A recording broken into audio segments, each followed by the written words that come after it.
ಕ್ಷೇತ್ರದಲ್ಲಿ ಆಳುವಂತಹ ಪ್ರಭು ವಿಭು ನಮ್ಮ ತೀರ್ಥರೂಪರು ಹೇಳಿಕೊಳ್ಳುವುದಕ್ಕೆ ಎಲ್ಲಿಲ್ಲದ ಹೆಮ್ಮೆ ನೋಡು. ಯಾಕೆ ಗೊತ್ತಾ? ಈ ಕ್ಷೇತ್ರದ ಮಹಿಮೆ ಅಂತಹದ್ದು. ಪ್ರತಿನಿತ್ಯವೂ ಸಾವಿರ ಸಂಖ್ಯೆಯ ಭಕ್ತಾದಿಗಳು ಗಂಗೆಯಲ್ಲಿ ಮಿಂದು ವಿಶ್ವನಾಥನ ದರ್ಶನವನ್ನು ಪಡೆದು ಬದುಕಿನಲ್ಲಿ ಮಾಡಿರುವಂತಹ ಪವಿತ್ರವನ್ನು ಕಂಡು ಪ್ರಸನ್ನ ವದನರಾಗಿ ಹೋಗುವುದನ್ನು ಕಂಡಾಗ ಎಲ್ಲಿಲ್ಲದ ಆನಂದ ಉಂಟಾಗುತ್ತದೆ. ಇಂತಹ ಪವಿತ್ರ ಕ್ಷೇತ್ರದಲ್ಲಿ ಮಕ್ಕಳಾಗಿ ನಾವು ಹುಟ್ಟಬೇಕು ಅಂತಾದ್ರೆ ಪೂರ್ವ ಜನ್ಮದ ಪುಣ್ಯವೇ ಬೇಕು ತಾನೆ. ಎಲ್ಲ ತಂದೆ ತಾಯಿಯರಿಗೂ ಗಂಡು ಮಕ್ಕಳು ಬೇಕು ಎನ್ನುವಂತ ಭಾವನೆ ಇರ್ತದೆ. ಸಾಲಾಗಿ ಹುಟ್ಟಿಕೊಂಡವರು ನಾವು, ಮೂವರು ಹೆಣ್ಣು ಮಕ್ಕಳು.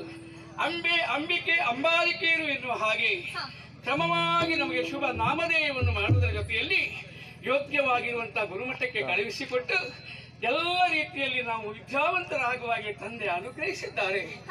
ಹಾಗೆಯೇ ಅರಮನೆಯಿಂದ ಬರಬರಿಗೆ ಬರುವ ಹೊತ್ತಿಗೆ ಪ್ರಾಯ ಸಂಪನ್ನರಾಗಿರುವ ನಮಗೆ ಮದುವೆ ಮಾಡಿಸಬೇಕೆನ್ನುವಂತಹ ಉದ್ದೇಶ ತಂದೆಯಲ್ಲಿ.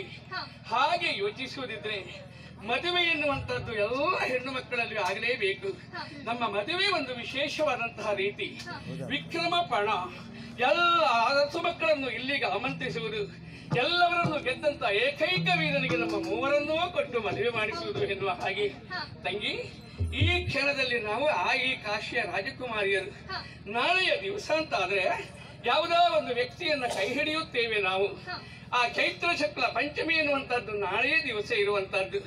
ಇವತ್ತು ನಿಮ್ಮನ್ನು ಜೊತೆಯಲ್ಲಿರುವಂತಹ ಸಖಿಯರನ್ನು ಹತ್ತಿರ ಕರೆಯುವುದಕ್ಕೆ ಕಾರಣ ಏನು ಗೊತ್ತಾ? ನನ್ನ ಮನಸ್ಸಿನಲ್ಲಿರುವಂತಹ ವಿಷಯವನ್ನು ನಿಮ್ಮಲ್ಲಿ ಹೇಳುವುದಕ್ಕೆ ಕೇಳುವ ವ್ಯವಧಾನ ಉಂಟು ತಾನೆ. ಓ ಗೆಳತಿಯರೇ,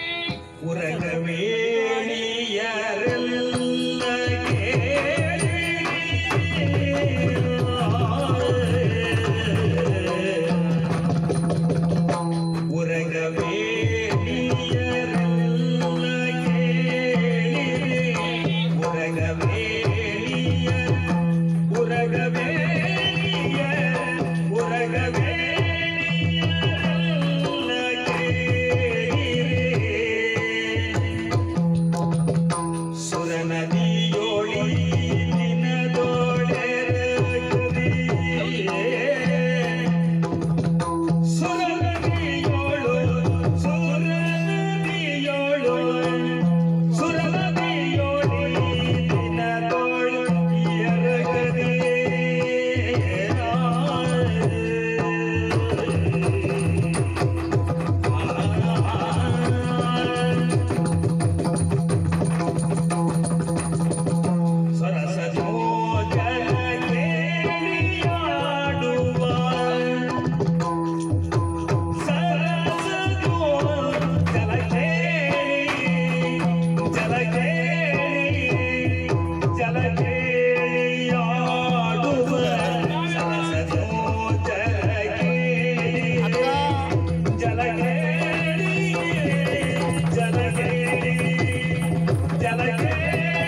ಮನಸ್ಸಿನಲ್ಲಿ ಸಂತೋಷ ಉಂಟಾಗಿದೆ ಅಂತಾದ್ರೆ ಅದನ್ನು ವ್ಯಕ್ತಪಡಿಸುವುದಕ್ಕೆ ಒಂದು ಪ್ರತ್ಯೇಕವಾಗಿರುವಂತಹ ವ್ಯವಸ್ಥೆ ಅನ್ನೋದು ಇರ್ತದೆ.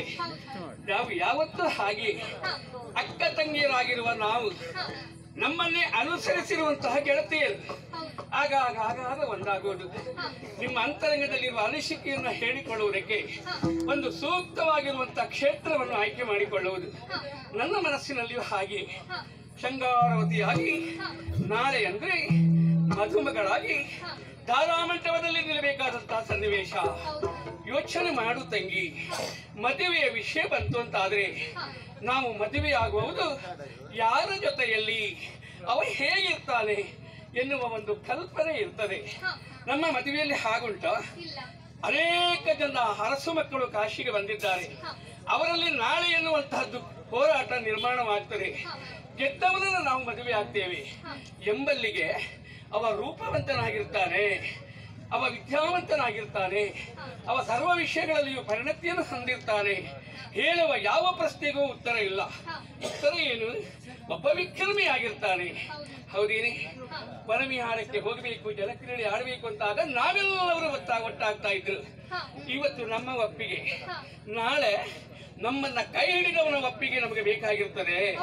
ನಮ್ಮ ಮನಸ್ಸನ್ನು ಅನುಸರಿಸಿ ಸ್ಪಂದಿಸುವಂತಹ ವರನೇ ಸಿಕ್ಕಿದ್ರೆ ಚಿಂತೆ ಇಲ್ಲ. ಹಾಗೆ ಯೋಚಿಸುವುದಿದ್ರೆ ಇವತ್ತೇ ಯಾಕೆ ನಾವು ಆ ವನವಿಹಾರ ಜಲಕ್ರೀಡೆಯನ್ನು ಆಡಬಾರ್ದು ಹೇಳು? ಅನೇಕ ಸಂದರ್ಭದಲ್ಲಿ ಕಾಶಿಯ ಈ ಸುರನದಿಯಲ್ಲಿ ಈಜಾಡಿದ್ದೇವೆ ನಾವು. ನನಗೊಂದು ಮನಸ್ಸಾಗ್ತಾ ಉಂಟು, ನೀವೆಲ್ಲರೂ ನನ್ನನ್ನು ಓಲೈಸಿ ಬರ್ತೀರಿ ಅಂತಾದ್ರೆ ನಿಮ್ಮ ಜೊತೆಯಲ್ಲಿ ಕೆಲವು ಹೊತ್ತು ವನವಿಹಾರ, ಕೆಲವು ಹೊತ್ತು ಜಲಕ್ರೀಡೆ. ಕೇವಲ ಅಷ್ಟೇ ಉದ್ದೇಶ ಅಲ್ಲ, ನಾಳೆಯ ದಿವಸ ಬೇರೊಂದು ಮನೆಯನ್ನ ಸೇರ್ಬೇಕಾಗಿರುವಂತ ನಾವು ಇವತ್ತಿನ ಈ ದಿವಸ ಈ ನದಿಯಲ್ಲಿ, ಈ ವನ ಪ್ರದೇಶದಲ್ಲಿ ನಮ್ಮಷ್ಟಕ್ಕೆ ನಾವು ಸಂಚರಿಸಬೇಕು ಎನ್ನುವ ಮನಸ್ಸು. ಹಾಗಾಗಿ ಕೇಳ್ತಾ ಇದ್ದೇನೆ, ನೀವು ಖಂಡಿತ ಬರುತ್ತೀರಿ ಎನ್ನುವಂತ ಭರವಸೆಯ ಮೇರೆಗೆ ನಿಮ್ಮ ಒಪ್ಪಿಗೆ ಎನ್ನುವಂತ ನಾನು ಕೇಳುವುದಿಲ್ಲ. ತಂಗಿ, ವನವಿಹಾರಕ್ಕೆ ಹೋಗೋಣವಾ? ಜಲಕ್ರೀಡೆಯನ್ನು ಆಡೋಣವಾ? ಹೋಗೋಣವೇನೆ? ಖಂಡಿತ.